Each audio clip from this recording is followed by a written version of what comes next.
कौन अंडे देता है और कौन सा जीव बच्चे देता है। एक गुरु और शिष्य के बीच का संवाद है जिसमें यह पता किया गया है कि कौन शाकाहारी है, कौन मांसाहारी है, या कौन अंडे देता है और कौन सा जीव बच्चे देता है। तो सबसे पहला प्रश्न पूछा शिष्य ने अपने गुरु से कि हम किसी भी अनजान जीव के बारे में कैसे पता करें कि यह अंडे देने वाला जीव है या बच्चे देने वाला जीव है। तो गुरु ने बताया कि जिन जीवों के कान बाहर की ओर निकले होते हैं वो जीव बच्चे देते हैं। जिन जीवों के कान बाहर की ओर निकले होते हैं वे बच्चे देते हैं, और जिनके कान अंदर ही होते हैं, मर्ज होते हैं, वे अंडे देते हैं। इसके बाद आती है बारी मांसाहार और शाकाहार पता करने के लिए कि किसी जीव की प्रवृत्ति शाकाहारी है या मांसाहारी है।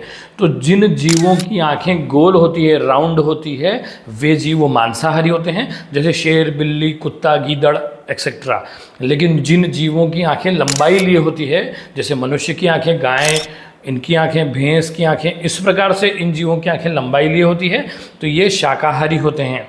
उसके बाद उन्होंने अगला बताया कि जिन जीवों को पसीना आता है वे सब शाकाहारी होते हैं, और जिन जीवों को पसीना अपनी जीभ के थ्रू बाहर निकालते हैं या अपने शरीर का टेम्परेचर मेंटेन जीभ बाहर रख के करते हैं, वे मांसाहारी होते हैं, जैसे कुत्ता, गीदड़, शेर। ये सब अपनी जीभ बाहर लटका के तो अपनी बॉडी टेम्परेचर को मेंटेन करते हैं, तो ये सब मांसाहारी होते हैं। उसके बाद अगला नंबर आता है शाकाहार और मांसाहार में फ़र्क करने के लिए नाखून से पता कर सकते हैं। जिन जीवों के नाखून नुकीले, तीखे, चुभने वाले होते हैं वो जीव मांसाहारी होते हैं। जिन जीवों के नाखून चपटे, चौड़े होते हैं वे जीव शाकाहारी होते हैं।